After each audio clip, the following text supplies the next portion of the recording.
Hello everyone, हम लोग wave optics पढ़ रहे हैं। पिछले क्लास में हम लोगों ने केस 3 पढ़ा, जहाँ पे हमने एक ट्रांसपेरेंट शीट से किसी स्लिट को कवर किया था यंग्स डबल स्लिट एक्सपेरिमेंट में। तो उसका इफेक्ट देखा कि पूरा फ्रिंज पैटर्न शिफ्ट कर रहा था।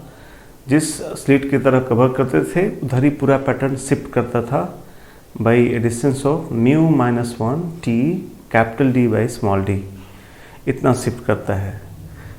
और अगर वो जो सीट है वो अगर लाइट एब्जॉर्ब करती है तो आपको इस बात पे भी ध्यान देना पड़ेगा कि इंटेंसिटी में वेरिएशन आ सकता है स्क्रीन पर। इसमें फ्रिंज विड्थ का कोई चेंज नहीं होता। अगर भले ही किसी स्लिट को हम कवर कर दें, पैटर्न शिफ्ट हो सकते हैं, बट फ्रिंज विड्थ में कोई चेंज नहीं होता। पिछले क्लास में हमने एक आईटी का बहुत बढ़िया क्वेश्चन हमको कराया था, जहाँ पे शिफ्ट का कॉन्सेप्ट लगाया था। एक और आईटी का एक और आस्क क्वेश्चन हम लोग आज करेंगे, फिर आगे बढ़ेंगे। ये क्वेश्चन करते हैं। क्वेश्चन है कि एक यंग्स डबल स्लिट एक्सपेरिमेंट में कहा कि एक स्लिट को कवर किया गया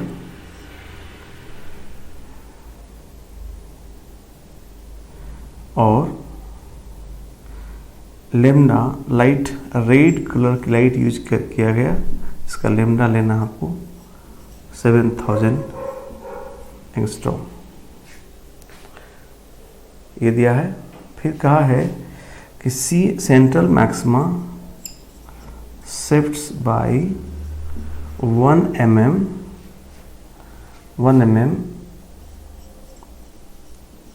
previously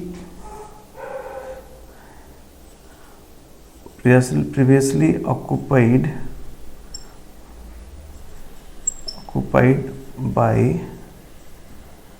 5th maxima।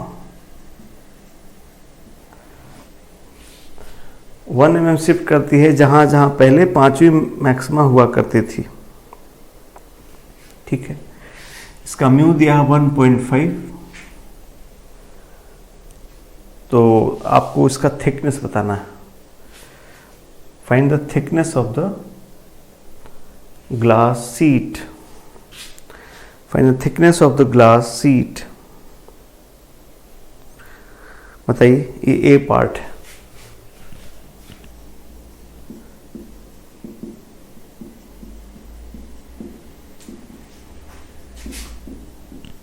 निकालिए इसको, आप कर सकते हैं। आप लोग करिए, तब हम आगे करते हैं।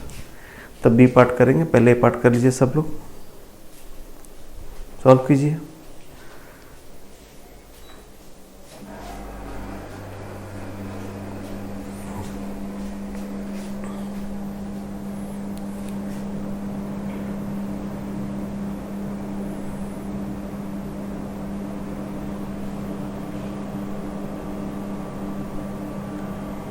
उम्मीद कर लिए होंगे, नहीं किए हों तो पॉज करके करिए, मैं आपके लिए सॉल्यूशन लिखता हूँ।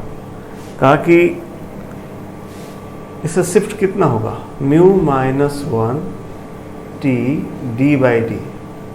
दिस इज 1 mm, या क्या है 1 mm ही क्या है, वो जगह है initially previously occupied by 5th maxima.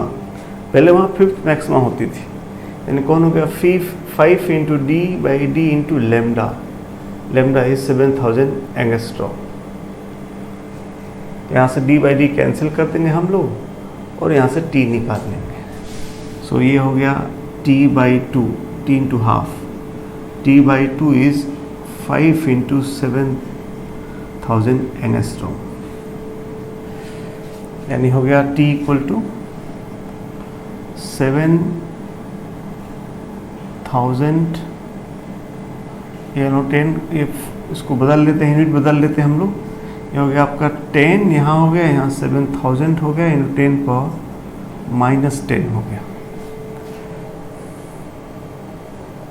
ठीक है ना। तो इसको लिख सकते हैं हम लोग टी इक्वल टू कितना, 7 इंटू 10 पावर माइनस 6 मीटर, यानी टी इक्वल टू 7 माइक्रोमीटर। ठीक है। बी पार्ट कीजिए।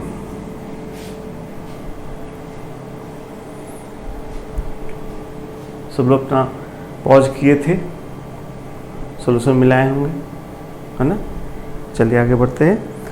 बी पार्ट कीजिए कि if now green light is used, green light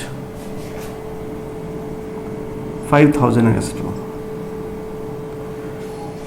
now green light lambda 5000 is used,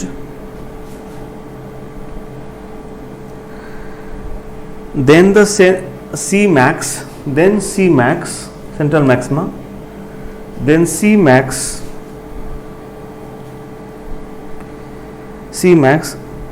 shifts to a position, C max shifts to a position initially occupied by, shifts to a position initially occupied by sixth bright fringe due to red color, initially occupied by sixth bright fringe due to red color, है ना। Then find refractive index, then find refractive index of glass, refractive index of glass for green color, then find refractive index of glass for green color, हाँ, green colour के लिए बताना है। ठीक sir, करिए फिर से आप लोग यहाँ करिए।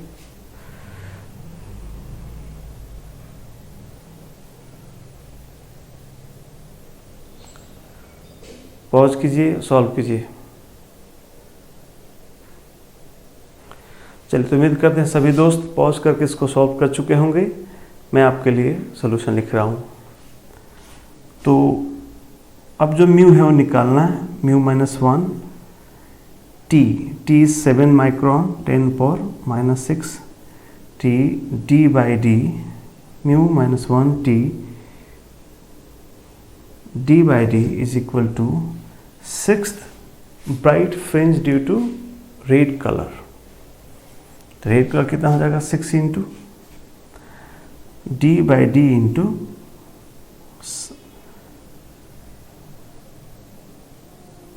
D by D into 6 by into red colour D lambda हम से इसका रखेंगे 10⁻⁻10 मीटर। अगेन यहाँ से डी बाई डी कैंसिल हो जाएगा और ये भी कैंसिल हो जाएगा। कितना हो जाएगा,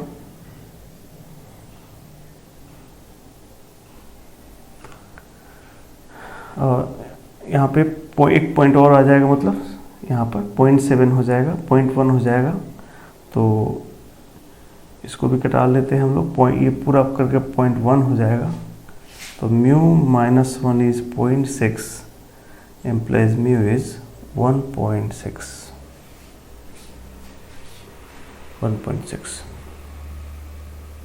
ठीक है, ये नया कलर बदलने से आप जानते हैं एक ही मीडियम का अलग अलग कलर के लिए अलग अलग म्यू होता है, इसलिए निकाला। एक और पार्ट पूछा है कि दोनों के रेड कलर और ग्रीन कलर के फ्रिंज विड्थ में डिफरेंस बताइए। तो मैं नहीं कर रहा हूँ, आप कर लेंगे। D lambda by D, D lambda by D, और डी बाई डी की वैल्यू यहाँ से 1 mm से निकाल लेंगे। आखिर इसका कब यूज होगा, इसी के लिए थर्ड पार्ट में यूज होगा। देखिए टी निकल चुका है यहाँ से, तो डी बाई डी का वैल्यू यहाँ से आ जाएगा। तो कहा रेड कलर और ग्रीन कलर का जो फ्रिंज विड्थ उसमें डिफरेंस बताइए। तो D lambda by D, D lambda, तो D by D into lambda 1 minus lambda 2। D by D निकल चुका है, लेमडा एक पता है, दोनों लेमडा पता है, आराम से कर सकते हैं। तो ये क्वेश्चन जेई ने पूछा था। हम लोग इस पे और क्वेश्चन आप प्रैक्टिस करेंगे। एक नोट लिख लीजिए, नोट लिखिए कि when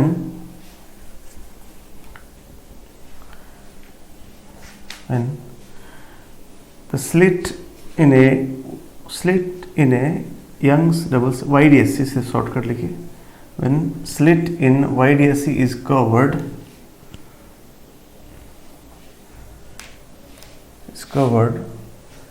by a transparent sheet,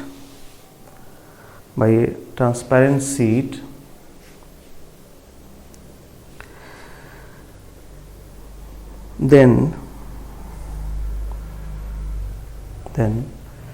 the number of fringes shifted, कभी कभी ये पूछ लेता है, फ्रिंज शिफ्ट की जगह पूछता है how many fringes have shifted, the number of fringes shifted is equal to क्या, नंबर ऑफ फ्रिंजेस, कितने फ्रिंज शिफ्ट हुआ, तो fringe shift upon fringe width, fringe shift upon fringe width, जितना शिफ्ट हुआ अपॉन एक फ्रिंज की thickness से width से हम डिवाइड कर देंगे तो नंबर ऑफ फ्रिंजेज आ जाएंगे ना। ये होता है कितना, mu minus 1 T D by D upon D lambda by D, यानी हो जाएगा mu minus 1 T by lambda.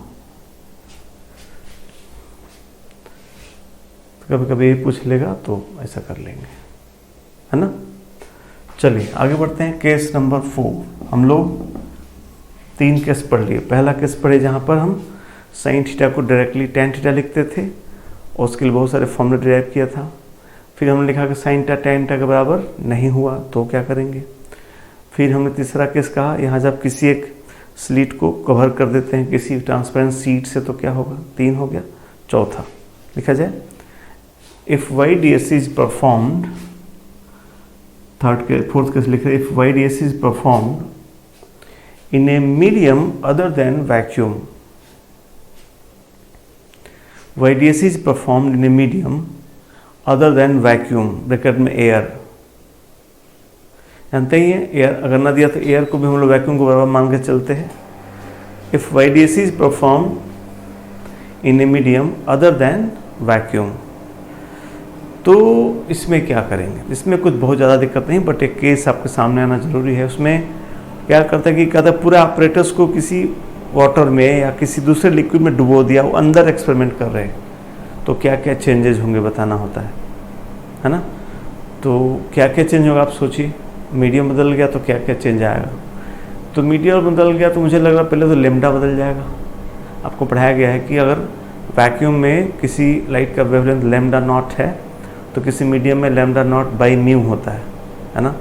तो वो लेमडा बदलेगा। अब जब लेमडा बदलेगा तो डी लेमडा बाई डी बदलेगा, फ्रिंज विड्थ यहाँ बदलेगा। एक तो ये बदलाव आएगा। दूसरा, अगर हमने किसी स्लिट को किसी सीट से कवर किया है तो अब जो सीट यूज होगी उसका रिफ्रैक्टिव इंडेक्स हमको with respect to the new medium लेना पड़ेगा। म्यू माने शिफ्ट, फ्रिंज शिफ्ट जैसे निकाले हैं तो ये तो म्यू वैक्यूम में दिया रहेगा, आपको उस नए मीडियम के रिस्पेक्ट में नया म्यू लिखना पड़ेगा। और कुछ चेंज, बाकी सब तो वैसे ही रहेगा। और जो डिस्टेंसेज है D, small D, capital D, they will not change. Why they will, वो क्यों चेंज होंगे। इसलिए 2 बातों पर ध्यान रखना होगा। तो हम लोग नोट कर लेते हैं कि in such situation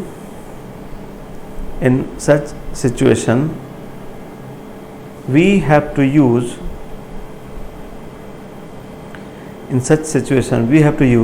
the wavelength of light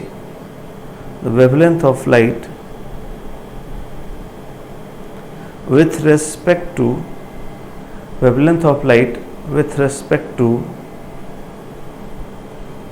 the new medium, with respect to the new medium,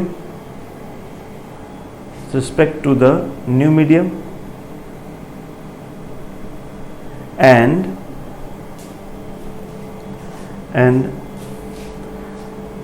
RI refractive index and Ri of a seat, Ri of a seat if used, Ri of a seat if used should be taken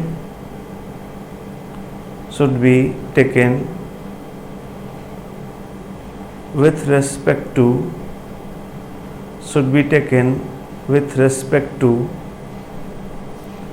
the new medium, ठीक है, इसमें कोई अलग चीज़ नहीं है। एक note में एक और बात लिख लीजिए। एक बात बताइए, जब कह रहा कि लेमडा जो है चेंज होगा तो फ्रिंज विड्थ कम हो जाएगा, डी लेमडा बाई टी कम हो जाएगा। तो मान लीजिए ये पेन जो है सेंट्रल मैक्सिमा दिखा रही, ये सेंट्रल मैक्सिमा है। अब यहाँ पे कोई फोर्थ मैक्सिमा थी, तो पहले ये दूरी था 4 डी लेमडा बाई डी, और लेमडा कम होने से क्या होगा, ये पास आ जाएगी, ठीक है। तो ये एस इधर आ गई, नीचे आइए, यहाँ पे मान लीजिए थर्ड मैक्सिमा लोअर थी, तो ये इसका लेमडा कम होगा, तो ये फ्रिंज विड्थ कम हो तो क्या हो, ये भी ऐसे ऊपर चली जाएगी, तो ऊपर वाली भी नीचे आएंगी, नीचे वाली ऊपर जाएंगी। और सेंट्रल मैक्सिमा तो लेमडा n 0 है, तो वहाँ लेमडा टर्म गायब हो चुका है, तो सेंट्रल मैक्सिमा जहाँ है वहीं रहेगा, और ऊपर वाली सेंट्रल मैक्सिमा के पास आएंगी, नीचे वाली भी सेंट्रल मैक्सिमा के पास आएंगी, यानी दोनों तरफ से ऐसा कॉम्प्रेस होंगी। किसकी तरफ? सेंट्रल मैक्सिमा की तरफ। जब स्लिट कवर करते थे तो पूरा पैटर्न ऐसे ऊपर या फिर पूरा नीचे आ जाता था, बट यहाँ क्या हो रहा है, ऐसा स्क्वीज हो रहा है, कॉम्प्रेस होगा। किसके तरफ? सेंट्रल मैक्सिमा की तरफ, है ना। इस बात को भी लिख लीजिए।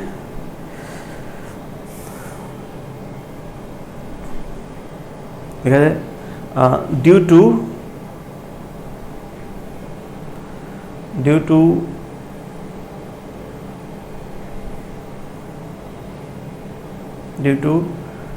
चेंज इन डिक्रीज लिखे, due to decrease in fringe width,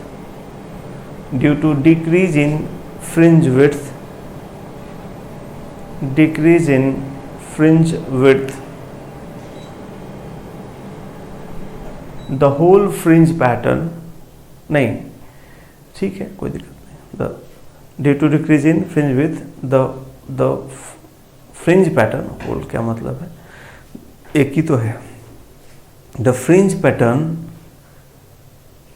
gets compressed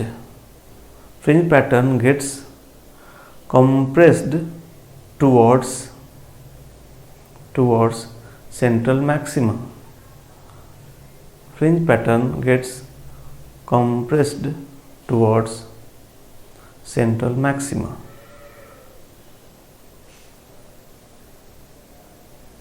ठीक है सर, ये बात को ध्यान रखेंगे। इस पे 1-2 क्वेश्चन करके आगे बढ़ते हैं हम लोग। एक पहले बेसिक क्वेश्चन करेंगे, सिंपल।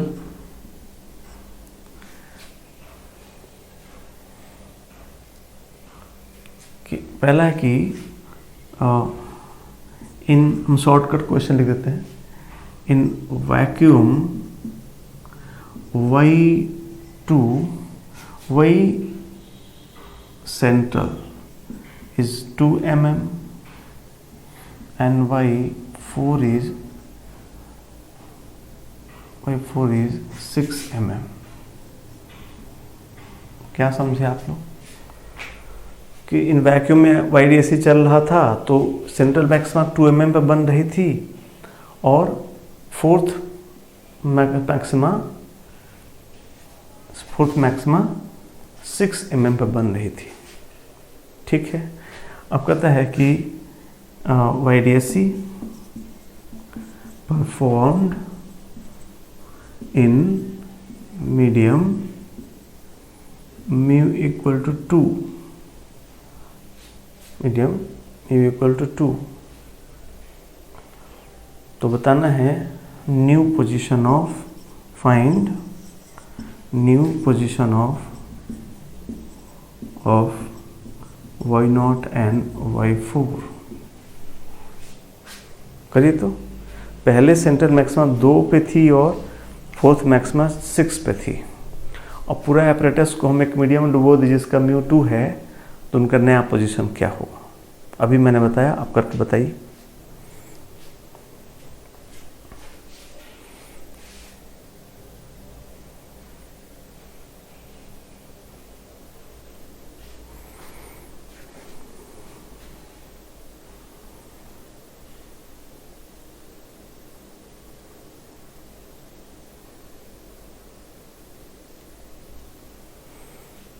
कर लिए होंगे, कर लिए होंगे, तो बोलिए क्या आंसर होगा।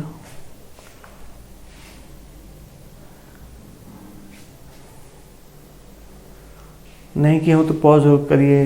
ये क्वेश्चन ऐसा जो अक्सर आप गलत करते हैं, तो मेरा सोल्यूशन मत देखिए, मैं तो सही, मुझे तो इसका आंसर याद है, मैं सही करूँगा बेटा, बट यहाँ तुमसे गलती होती है, तो गलती होती है तो आज कर लो, ताकि एग्जाम में ना करना पड़े, आज ही कर लो।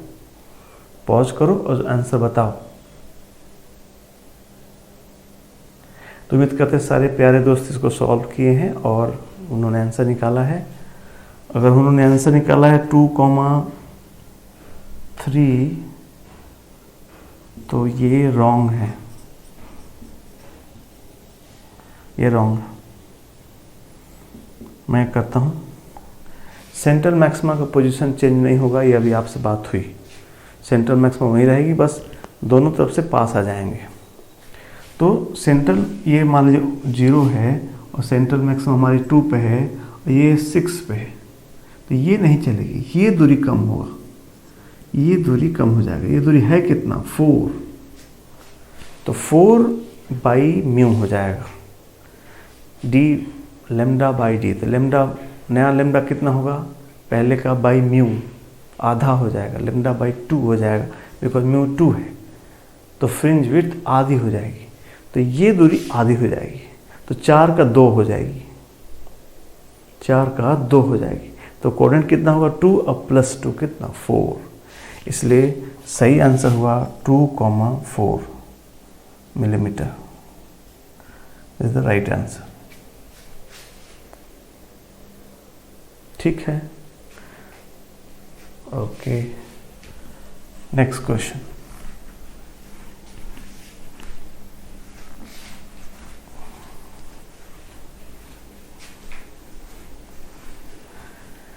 नेक्स्ट क्वेश्चन करते हैं हम लोग।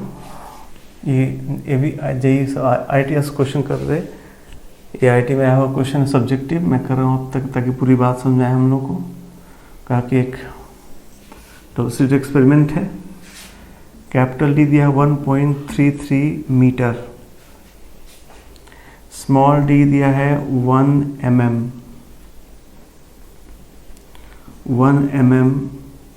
स्मॉल डी दिया है। ठीक सर, लेमडा दिया है एयर में 6300 एंगस्ट्रॉम, 6300 एंगस्ट्रॉम एयर में। अब कहते हैं पूरा अपरेटस नया म्यू इक्वल टू 1.33 में डुबा दिए। मीडियम यूज हो रहा है, मीडियम जिसका म्यू है 1.33 है। ठीक है, तो कहता है कि अब क्या बताना, पहला पार्ट निकालना है, फाइंड फ्रिंज विड्थ।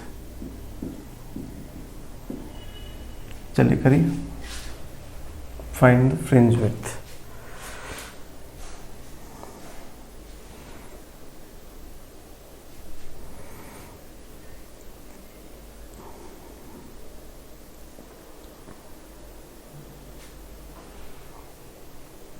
कर लिए होंगे, करिए जरूर करके आगे बढ़िए।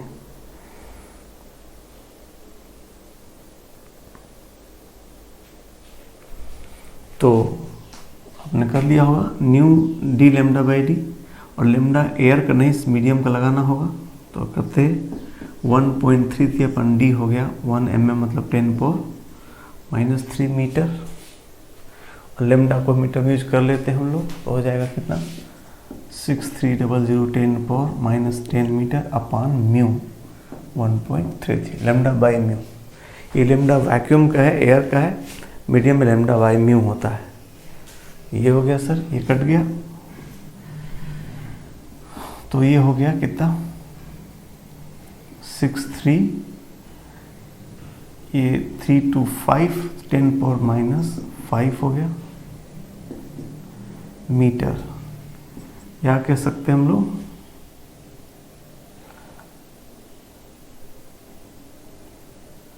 इतना क्या निकालना था, फ्रिंज विड्थ है ना, फ्रिंज विड्थ।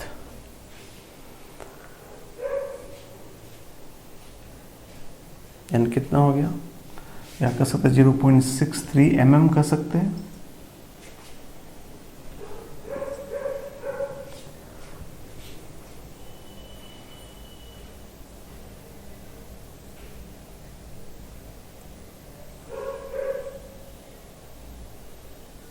ठीक है, चलिए आगे बढ़ते हैं। बी पार्ट कहता है कि one of the slit is covered by a glass sheet with refractive index 1.53। अब कहाँ रिफ्रैक्टिव इंडेक्स दिया, तो कहाँ का दिया, कुछ नहीं दिया तो अब्सोल्यूट दिया, मतलब वैक्यूम का दिया, ध्यान रखेंगे इतना। then find its minimum thickness so that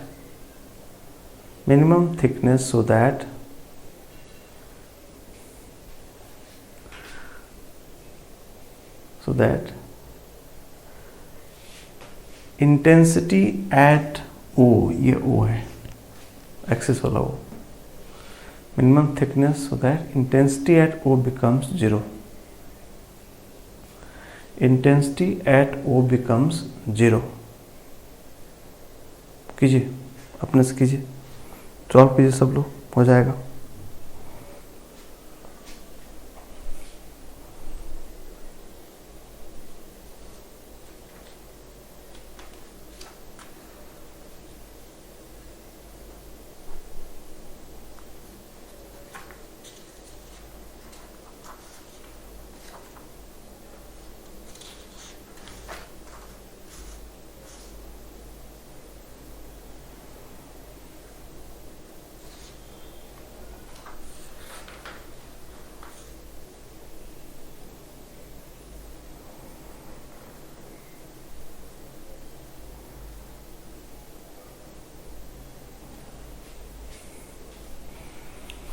उम्मीद है कि पॉज होकर सब लोग सॉल्व किए होंगे। मैं आपके लिए करता हूँ। चलिए, क्या होना है, यहाँ करंट मिनिमम हो जाए। जैसे किसी को कहा किधर भी, ऐसे मान लीजिए हमने नीचे ढका, कैसे भी ढक सकते हैं कि आंसर सेम आएगा। इसको ढका तो फ्रिंज विड्थ नीचे भागेगा, तो कहता है यहाँ मिनिमम हो जाए। ये मिनिमम मतलब क्या हो, यहाँ तो सेंटर मैक्सिमा थी, तो जो यहाँ की मिनिमा है बगल, वो यहाँ आ जाए। पैटर्न अब तो नीचे भागेगा पूरा, भाई नया जो फ्रिंज विड्थ था वो सब निकल चुका है। अब ये मिनिमा यहाँ आ जाए तो अपना काम हो जाए, यहाँ इंटेंसिटी 0 हो जाएगी। यानी और मिनिमम कैसे हुआ भाई, और भी मिनिमा है, वो भी आके 0 कर सकती है, but they have asked us to find the minimum width of thickness of that sheet. So हम लोग मिनिमम जो नज़दीक वाले उसको पास में ले आएंगे। सो लिखा जाए नया mu -1 T D by D shift equal to क्या, डी लेमडा बाई मतलब fringe width by 2 W by 2। ठीक है, फ्रिंज विड्थ बाई 2 कर लेंगे। यहाँ से हम टी निकालेंगे। चलिए करते हैं। तो म्यू हमको अब क्या लेना होगा, 1.53 upon 1.33 with respect to the new medium, -1 into T into D मतलब 1.33 अपान डी मतलब 10⁻³ ये सब मीटर में है, इधर सब मीटर में ध्यान रखेंगे। इज इक्वल टू इधर का तो 0.63 इंटू 10⁻³ मीटर, सब कुछ मीटर में लिया। ठीक है, तो कितना हो गया, इसको ऊपर ले चले तो हो जाएगा 0.2, नहीं घटेगा तो 0.2 बचेगा बालक। 0.2 इंटू टी, ये तो कट जाएगा नीचे से, 0.2 टी इधर बचेगा 0.2 टी। 0.2 टी इक्वल टू, तो ये उधर चले जाएगा 0.63 इंटू 10⁻⁶ मीटर, है ना। यानी कितना टी कितना आ जाएगा टी आ जाएगा 0.63 अपान 0.2 माइक्रोमीटर, यानी कितना हो जाएगा 3.1 3.15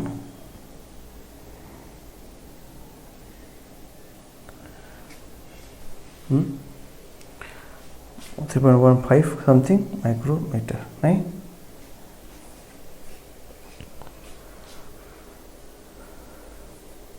इतना माइक्रोमीटर का थिकनेस रहेगा, तो बगल वाला शिफ्ट करके इंटेंसिटी वहाँ 0 कर देगा। ठीक है, तो ऐसा बस, तो इसमें ऐसा मुश्किल नहीं है, आपको बस ध्यान रखना है कि जो हम लेमडा यूज कर रहे हैं या कोई ग्लास शीट का रिफ्रैक्टिव इंडेक्स यूज कर रहे हैं, they have to be used with respect to the new medium. ठीक है, चलिए, तो ये केस हो गया, केस नंबर 4।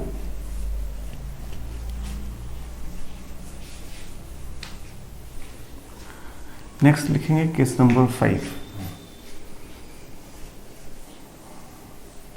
केस नंबर 5 लिखिए कि if the waves arriving at double slit plane, waves arriving at double slit plane has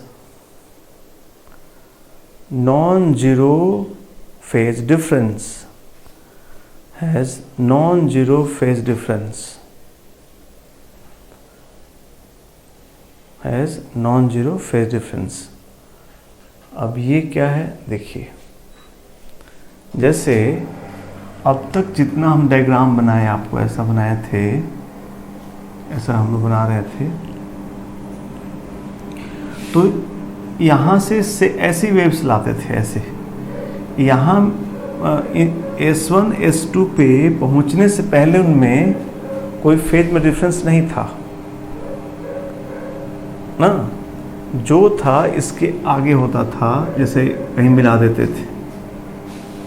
तो कह रहे नहीं, अब ऐसा क्वेश्चन हो, ऐसा केस हो जहाँ पर जब वेव्स जो पहुँच रही हैं स्लिट पर, तो यहाँ 0 ना हो, यहीं से कुछ डिफरेंस हो, तो हमको उस डिफरेंस को भी काउंट रखना होगा और आगे का भी डिफरेंस ऐड करना होगा, तब जाके हम नेट फेज डिफरेंस निकाल पाएंगे।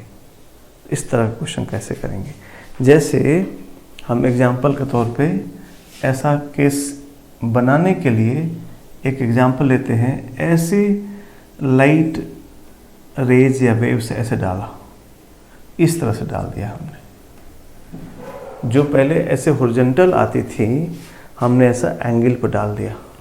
अब इससे क्या होगा कि हमारी जो ये दो S1 S2 पे अराइव करें दो वेव, अब इनमें पहले से ही क्या होगा, इतने का पाथ डिफरेंस होगा ना, यही पहले से ही पाथ डिफरेंस हो जाएगा, और आगे जो डेवलप होगा वो तो अलग ही है, उस पर भी बात होगा, यही होगा पहले। तो इस तरह से ये जैसे एक हमने सिचुएशन लिया जहाँ पे हम स्लिट को पहुँचने से पहले ही डिफरेंस ले सकते हैं, डेवलप कर सकते हैं। इसको जब हमने लिया, इसको सॉल्व करते हैं एग्जाम्पल के तौर पे, क्योंकि इसमें कुछ नया थ्योरी नहीं लगना है। हम जो वाला केसेस लिख रहे हैं ये एक्चुअली टाइप्स ऑफ प्रॉब्लम्स है। यंग्स डबल स्लिट का एक ही बात, वो तो एक ही एक्सपेरिमेंट उन्होंने किया था, ये जो हम आपको 4-5 अभी एक और बताएंगे। तो ये जो हम कर रहे हैं ये वेरिएशंस प्रॉब्लम्स के हैं। आईआईटी में वेरिएशन करके पूछता है, क्या क्या बदल के पूछता है, हम लोग वो चीज़ें देख रहे हैं, है ना।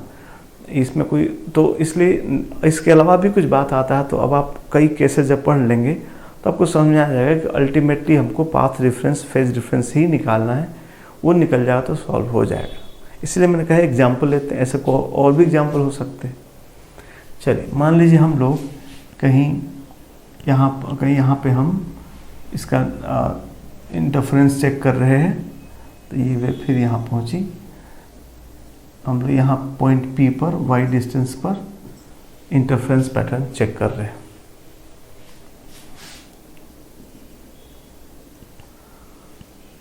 ये कैपिटल डी है,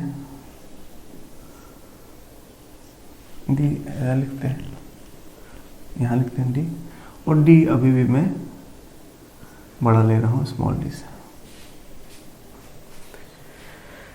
अब ये कैसे करेंगे, चलिए मान लीजिए ये जो रेज है यहाँ अल्फा एंगल पर गिरी, अल्फा एंगल पर गिरती है, तो आई थिंक ये दूरी हो जाएगा डी साइन अल्फा, हो जाएगा। कैसे, अल्फा है तो ये भी अल्फा होगा,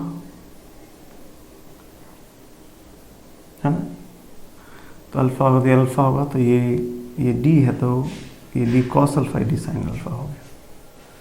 तो नीचे वाली वेव से इससे ये अभी भी फेज यहाँ पहुँचने की बात करिए तो अगर इन दोनों पॉइंट की बात कीजिए तो यहाँ पर फेज पाथ पहले से कितना डी साइन अल्फा ज़्यादा है।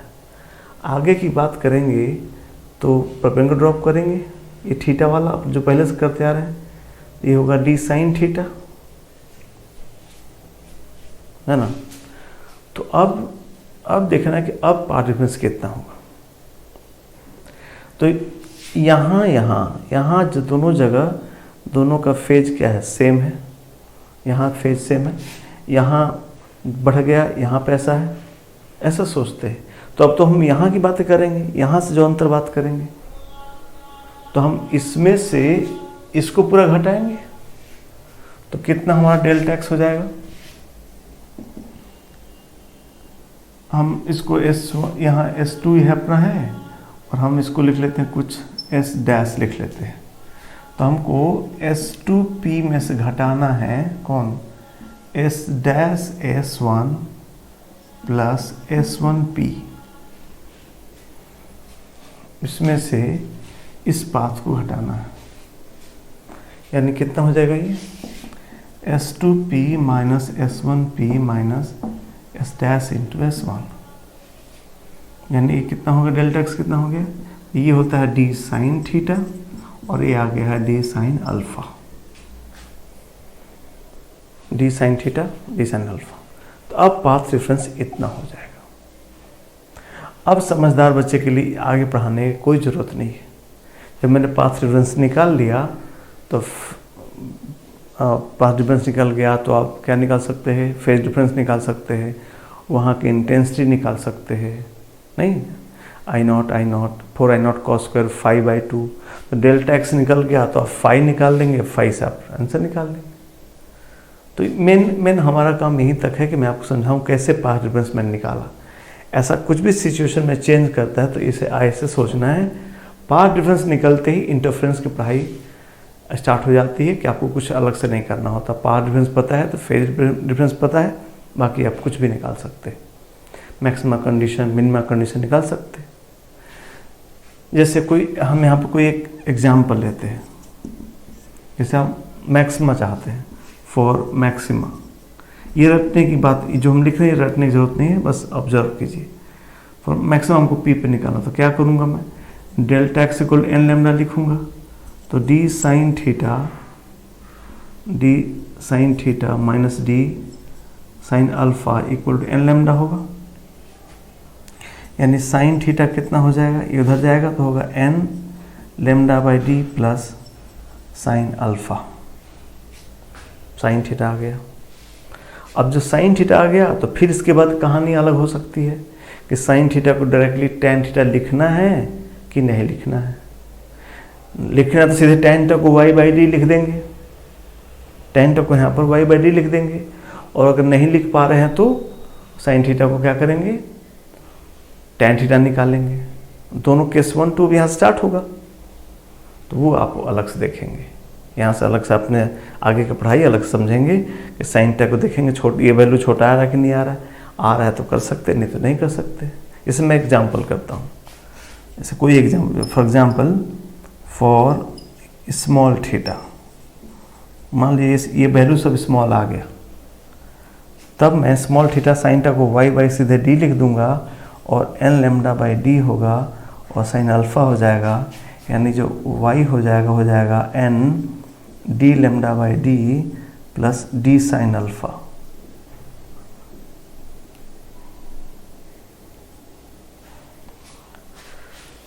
y equal to N D lambda by D plus D sine alpha. इसका क्या मतलब हुआ? देख रहे हैं क्या हुआ इसमें? हम लोग ये बता सकते हैं कि पूरे पैटर्न पे क्या असर पड़ा।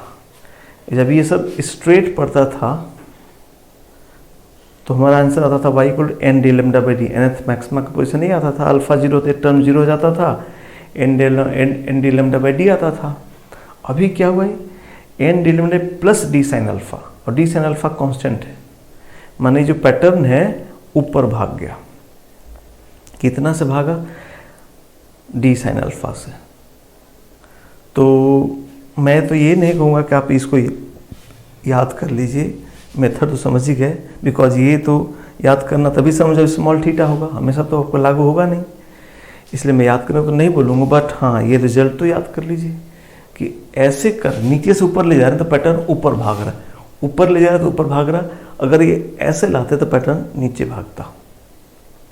जैसे ऑब्जेक्टिव क्वेश्चन सीधा हो सकता है कि भाई ऐसे किए हैं, बताओ सेंट्रल मैक्सिमम कहाँ होगी, ओ के ऊपर, कि ओ के नीचे, कि ओ पे।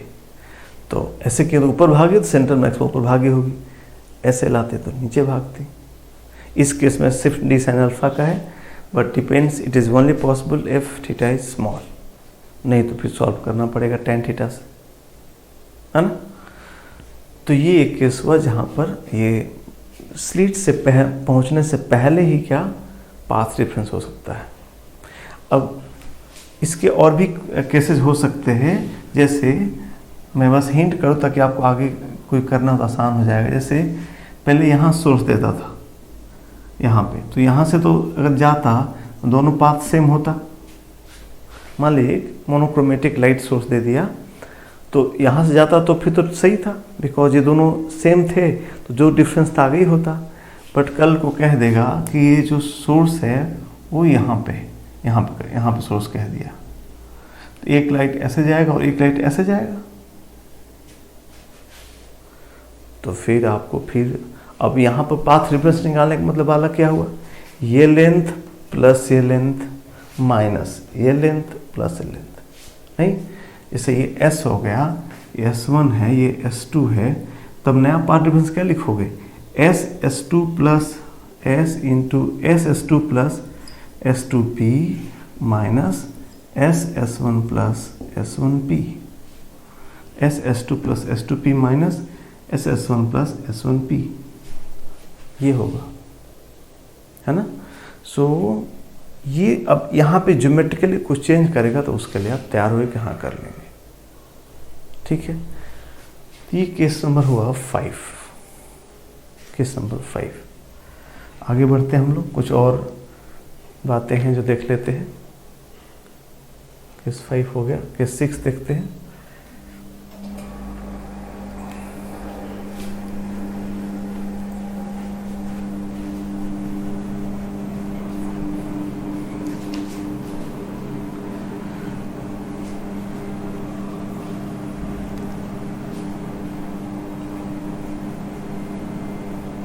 एक क्वेश्चन हमने कराया था सर्किल वाला, जिसमें एक मिरर यूज किए थे, है ना। तो उसको भी एक केस बना के लिख देते हैं कि अगर मिरर यूज होता है तो क्या करेंगे। क्वेश्चन और 6 लिख लीजिए। If a mirror is used, if a mirror is used to obtain, mirror is used to obtain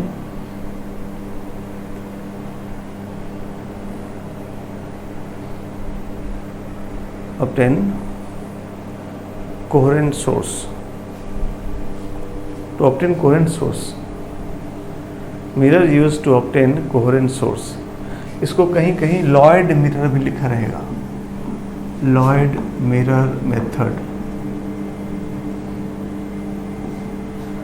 मतलब डबल स्लिट वाला तो यंग्स ने किया था, बट ये मिरर के यूज करके जो एक्सपेरिमेंट किया था लॉयड ने किया था, इसलिए इसको लॉयड मिरर मेथड भी कहा जाता है। एक क्वेश्चन आपको कराया था आईटी वाला, वो सर्किल बन रहा था, सर्किल का रेडियस निकाले थे हम लोग, वो वाला था। और दूसरा एग्जाम्पल के तौर पे करते हैं, जैसे ऐसा हो देखिए कहे कि ये एक मिरर है, ये मिरर कह दिया, प्लेन मिरर दे दिया आपको, ये एक मिरर दे दिया, कह दिया कि यहाँ पर एक स्लिट सोर्स है, ध्यान रहे ये स्लिट सोर्स दिया है S1 एक स्लिट सोर्स है जो यहाँ से D दूरी पे है, हम D की जगह B लिख लेते हैं, B दूरी पे, और ये दूरी आपको कैपिटल D दिया हुआ है।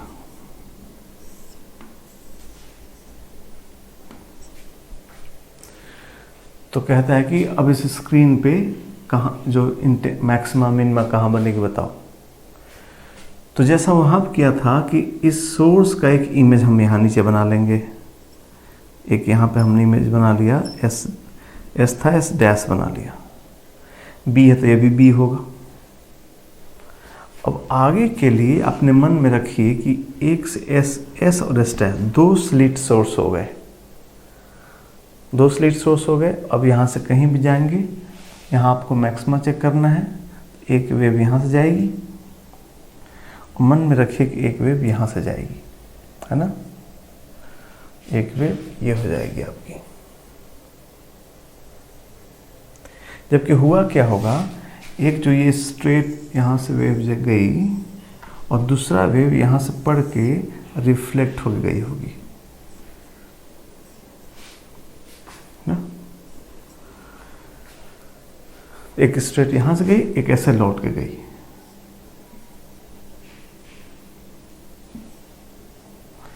तो अब कहीं बता रहा पूछता है कि मैक्सिमा कहाँ बनेगा, मिनिमा कहाँ बनेगा, या उनके बीच का दूरी बताओ, ये सब क्वेश्चन। तो बालक आगे के लिए हमारे लिए क्या हो गया, ये यंग्स डबल स्लिट एक्सपेरिमेंट जैसा ही नहीं हो गया, जहाँ पर ये हो गया स्लिट का सेपरेशन 2B, और ये हो गया स्क्रीन का डिस्टेंस कैपिटल D, और फिर मैक्सिमम में बता देंगे, है ना। तो जहाँ पर D था वहाँ पे 2B लिख लेंगे, कैपिटल की जगह कैपिटल D लिख, लेमडा आप देंगे, और हम यहाँ पर फ्रिंजेस बना देंगे।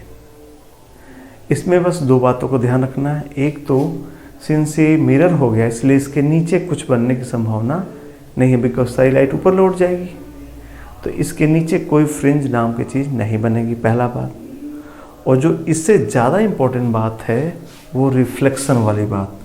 मैंने आपसे कहा था कि जब लाइट रेयर मीडियम से डेंसर मीडियम में जाए, लौट आए, या फिर किसी मिरर से लौट आए, फिक्स्ड एंड मतलब उसके आगे ना जाए, लौट आए, तो यहाँ से इसके फेज में पाई का चेंज हो जाता है, बात बताए थे, रिफ्लेक्शन से पाई का चेंज हो जाता है। जब पाई चेंज हो गया तो अगेन सारा चीज़ फिर पलट गया। याद है ये बात समझाया था ना आपको, वहाँ पर क्वेश्चन जो किया था कि 2n पाई था तो 2n + 1 पाई हो जाएगा, जहाँ मैक्सिमा था वहाँ पर मिनिमा हो जाएगा। Positions of maxima and minimum will interchange ना। तो पूछता है बताओ कहाँ पे कौन चीज़ क्या बनेगा, यहाँ लिख दिया जाए। डायग्राम बना लिए होंगे सब लोग, नहीं बनाया तो बनाइए, पॉज करके बना लीजिए, फिर आगे लिखिए। आगे लिखिए कि पॉज करके बना लीजिए, आगे लिखिए। लिखिए कि since one of the waves is reflected, one of the waves is reflected from a mirror, so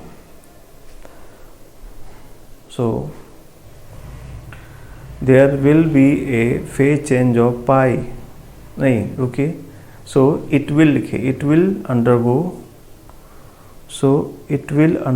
a phase change of pi,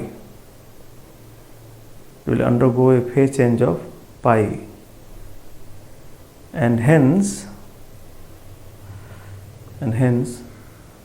the condition and position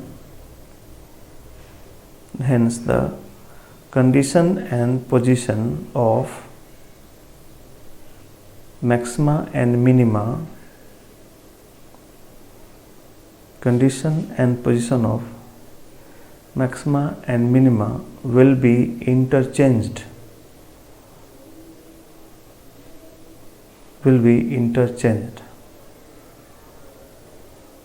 ठीक है। For example just above O, for example, just above O, we will get a minima.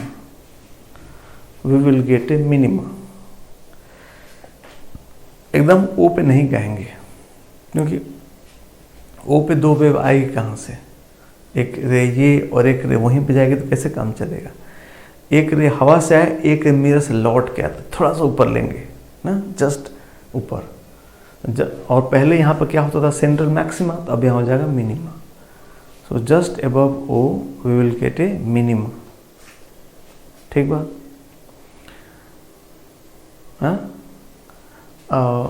और एक line लिख दिए, and distance between any two successive maxima, distance between any two successive maxima or minima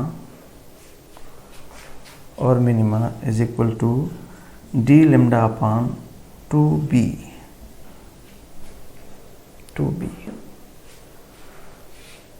तो बालक, अब कोई पूछेगा बताओ यहाँ से O से नियरेस्ट मैक्सिमा का डिस्टेंस बताओ, तो ये मिनिमा है, तो मैक्सिमा डबल बाई यहाँ बाई 2 मतलब डी लैम्डा बाई 4 भी हो जाएगा।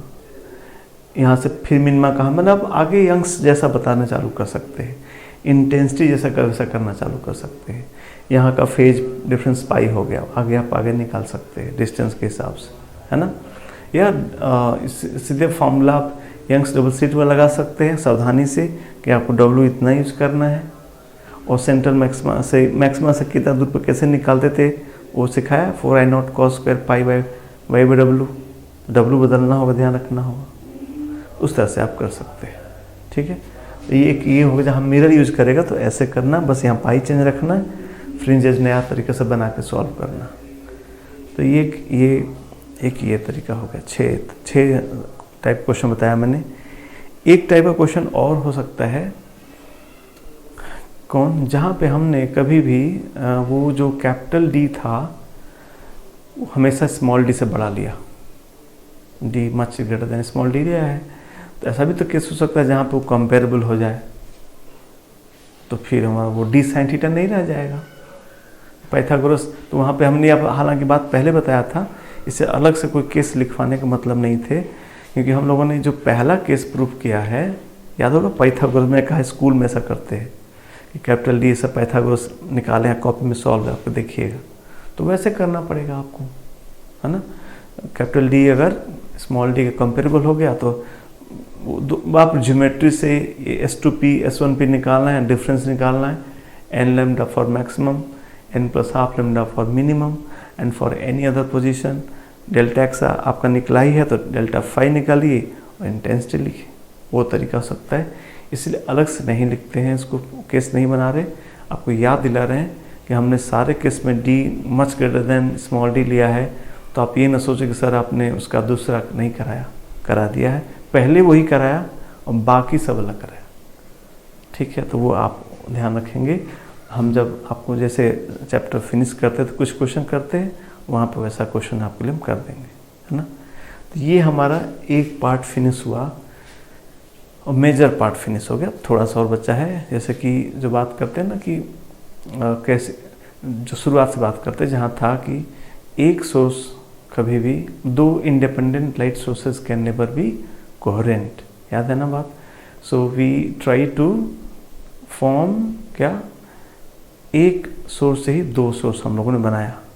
तो एक वही डिवीजन ऑफ वेव फ्रंट्स, ये चला डिवीजन ऑफ वेव फ्रंट्स, हमने इसमें दो तरीके बनाए।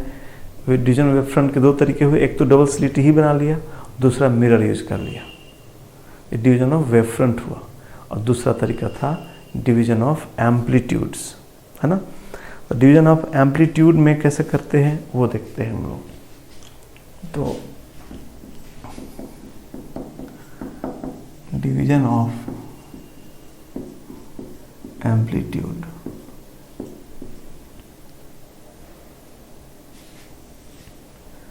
अब अलग अलग वेव फ्रंट, अलग अलग वेव फ्रंट लेंगे। वेव फ्रंट अलग अलग होंगे, उनके दो हिस्से लेंगे हम लोग। इसका जो सबसे फेवरेट एग्जाम्पल है जो हम लोग पढ़ना है वो है थिन फिल्म इंटरफेरेंस।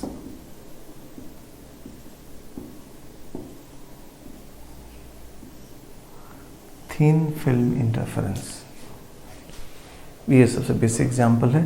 मैं आपके लिए बनाता हूँ डायग्राम। ये देखिए,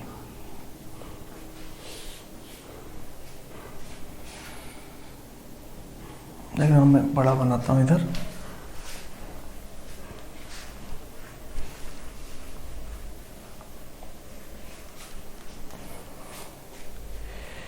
ये एक थिन फिल्म है। ये क्या पढ़ने जा रहे हैं हम लोग, पहले आपको ज़रा हल्का बता दें, आपको अच्छा लगेगा। आप देखे होंगे बारिश के मौसम में रोड पे गाड़ियाँ चलती हैं तो कभी कभी इनका ऑयल जो होता है वो गिर जाता है रोड पे, धूप पड़ता है तो वो एकदम कलरफुल दिखता है। देखिए ऑयल गिर जाने से रंगीन दिखता है, वो भी बहुत मल्टी कलर दिखता है। नहीं तो वो क्यों मल्टी कलर दिखता है हम लोग जान सकते हैं। तो उसी तरीके कुछ पढ़ाई बालक है। जैसे ये जो आप देख रहे हो वही एक फिल्म हुई है, ये एक टुकड़ा उसको बनाया। ये पतली सेंस, अब थिन कितना, थिन उतना जहाँ पर रे को वेव मान सके, समझ रहे ना बात, कंपेरेबल हो जाए। तो हमने हालांकि थिक बनाया है ताकि हम आपको दिखे, हम लोग डायग्राम बना सके, अदरवाइज ये लेमडा के कंपेरेबल रेंज में आ गया है, वेव ऑप्टिक्स लग सकेगा। तो हम यहाँ पे चलिए, अब यहाँ से मान लीजिए सेम वही चीज़ मान के चलिए क्या पढ़ाया जा रहा है कि क्यों उस पर कलरफुल दिखता है, वो कलरफुल ऊपर से देखने से क्यों दिखता है, वही पढ़ रहे हैं हम लोग। ये लाइट ऐसे आया और अब जानते हैं वेव ले रहे हैं तो क्या होगा, यहाँ से लाइट लौटेगा भी और अंदर भी जाएगा। ये आप जानते हैं जब भी कोई वेव अपना मीडियम बदलती है, हालांकि इधर एयर ले लिया है, इधर म्यू ले लिया है, जब भी कोई वेव अपना मीडियम बदलती है तो क्या होता है, कुछ न कुछ उसका रिफ्लेक्शन होता है, कुछ न कुछ उसका रिफ्रैक्शन जरूर होता है। फिर क्या होगा, यहाँ जब आइएगा तो फिर यहाँ से एक रिफ्लेक्शन होगा और रिफ्रैक्शन भी होगा, रिफ्रैक्शन भी होगा। जब यहाँ जाइएगा तो फिर यहाँ से ऐसा रिफ्रैक्शन भी होगा और रिफ्लेक्शन भी होगा, एंड मल्टीपल बार ऐसा ये घटनाएं होंगी। कई बार ऐसा मल्टीपल होता है। अब यही जो दो बार मल्टीपल दो जगह लौटी है, इसी को हम जब आगे देखते हैं ऐसा, ये लेंस है, एक लेंस है जिसमें से लेंस से पार करेगा जब, तो दोनों यहाँ पर मान लीजिए इंटरफेयर किया, तो वहाँ पर हम देखना चाहते हैं कि इस पॉइंट P पर इंटेंसिटी क्या होगा। ये लेंस है, आप कहिए कि आपके आँख का लेंस है, ये भी कॉन्वेक्स लेंस आपके आँख में भी है, वही लेंस आप कैसा, ये लाइट दोनों आँख में आ गया ऐसा। और जानते हैं लेंस क्रॉस करने से फेज में डिफरेंस पैदा नहीं होता है। ऑप्टिकल पाथ में आपको हम पढ़ाया था ना, ऐसा लेंस बनाया था और दो रास्ते बनाए थे, कौन पहले पहुंचेगा, दोनों सेम पहुंचता, सेम टाइम था। तो लेंस को क्रॉस कर लेने से फेज में कोई डिफरेंस नहीं होगा, जो होगा इधर ही कुछ हुआ होगा। अब देखिए, मान लीजिए हम लोगों ने आई पर यहाँ पे गिरा था, ये भी आई ही होगा, ये आर है, तो लाइट यहाँ से आया ऐसे गया, तो अब आगे ये एक हमने बनाया वेव फ्रंट, आगे का वेव फ्रंट, ये वाला वेव फ्रंट हुआ। अब इसके बाद कोई पाथ में डिफरेंस नहीं होगा, इसलिए बाद में कोई फेज डिफरेंस पैदा नहीं होगा, जो होगा इधर ही हुआ होगा। एक वेव यहाँ से यहाँ पहुँचती है और दूसरी ऐसे चल के ऐसे चलती तब जाके मिलती, तो हमको ये जो वेव फ्रंट हमारा है, ये मान लीजिए हम नाम रख लेते हैं MN।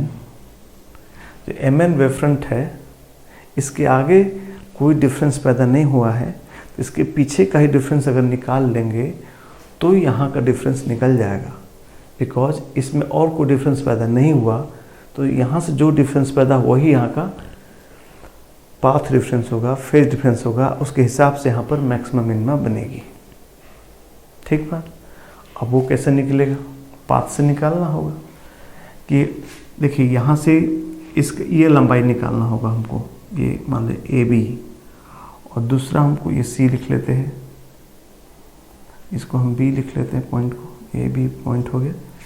तो हमको AB और BN ये लंबाई में से ये लंबाई घटाना होगा, और वो भी सिर्फ लंबाई नहीं, ये वैक्यूम में हो, एयर में है और ये मीडियम में है, तो इसका ऑप्टिकल पाथ निकालना होगा। तो जो डेल्टा एक्स है वो क्या होगा? डेल्टा एक्स मेरे हिसाब से होगा mu times AB plus BN minus AM। समझे सब लोग? मीडियम में T चलना वैक्यूम में म्यू T चलने के बराबर है, तो AB चलना म्यू AB के बराबर हुआ, BN चलना म्यू BN के बराबर हुआ। तो इसका वैक्यूम में माइनस ये वैक्यूम में तो है ही, यही अपना डिफरेंस है। ये R है तो ये भी R होगा, ये भी R होगा, यानी ये और ये दोनों बराबर होंगे, ये AB और BN बराबर होंगे। तो क्यों ना हम इसको 2AB लिख लेते हैं, तो हो जाएगा 2 म्यू AB माइनस AM। ये चीज़ हमको निकालना है, तो निकालते हैं, AB निकालते हैं।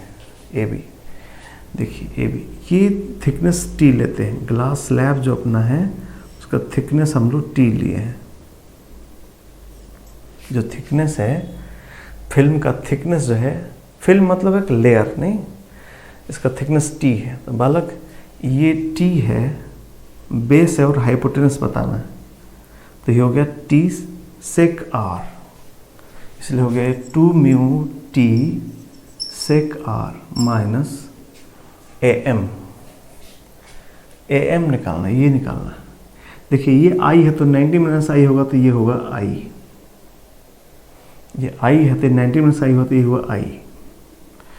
अच्छा, अब ये I है, ये AM है, तो ये जो AN है मेरे हिसाब से जो AM होगा AN sin I। इस ट्रायंगल में देखिए हाइपोटेनस AN है और उनको परपेंडिकुलर को बताना है, तो ये हो जाएगा AN sin I। और उसको आगे बढ़ाते हैं, 2 mu T sec R minus AN। अब AN कितना होगा? तो AN इसका डबल होगा, जितना ये होगा इतना ये होगा। समझ में आ रहा होगा सबको? ये दोनों बराबर होगा, ट्रायंगल को देखिए। तो A निकाल के डबल वहाँ लिखने जा रहे हैं। अब ये मतलब कितना होगा सर? ये सर है T, या ये बात एक ही बात है, ये T है और ये R है। ये T है और R, तो ये हुआ T tan R, T tan R, T tan R। तो AN हो गया 2T tan R, ये हो गया 2T tan R sin I, 2T tan R sin I। ठीक सर, बढ़िया। ओके, स्नेल्स लॉ के हिसाब से 1 sin I equal to mu sin R होगा। स्नेल्स लॉ के हिसाब से 1 sin I equal to mu sin R होगा। तो sin I की जगह पे म्यू sin R लिख रहे हैं, ये हो गया 2 mu T sec R minus 2T tan R into mu sin R। 1 sin I is mu sin R। अब इसमें से मैं कॉमन करने जा रहा हूँ 2 mu T sec R common करने जा रहा हूँ, तो मेरा हो जाएगा 1 माइनस ये 2 म्यू टी बाहर आ गया और सेक आर, टैन आर जो है उस पर sine R by cos R होगा, तो साइन आर ऊपर है कॉस आर, तो 1 by cos R sec R के रूप में बाहर आ गया। तो यहाँ बचा साइन आर, यहाँ बचा साइन आर, तो ये हो गया sine square R, and 1 minus sine square R is cos square R, it is 2 mu T sec r cos square r. Finally, this path difference is equal to, एक cut जाएगा, एक sec r cos r बच जाएगा, 2 mu T cos r। तो ये मैंने proof तो कर दिया आपके लिए, बट ये किसी बोर्ड एग्जाम में प्रूफ नहीं आएगा। आपको ये रिजल्ट याद रखना है कि जो ये इसमें पाथ रेफरेंस पैदा हो जाता है वो होता है कितना, 2 म्यू टी कॉस आर। ठीक है, ये अगर हमको पाथ रेफरेंस निकल गया तो अब हम उन पॉइंट्स पे हम फेज डिफरेंस निकाल के इंटेंसिटी निकाल सकेंगे, कितना वहाँ पे होगा। इसको हम लोग अगले क्लास में पढ़ेंगे। आज क्लास यहीं तक करते हैं। अब यहाँ पर अगले क्लास में हाई इंटेंसिटी या नीचे भी तो कुछ चीज़ें बात कर सकते हैं, उन पे बात करेंगे। कैसे हम एक्स मिनिमम बनेगा ये नेक्स्ट क्लास में बात करेंगे। आज यहीं तक, थैंक यू।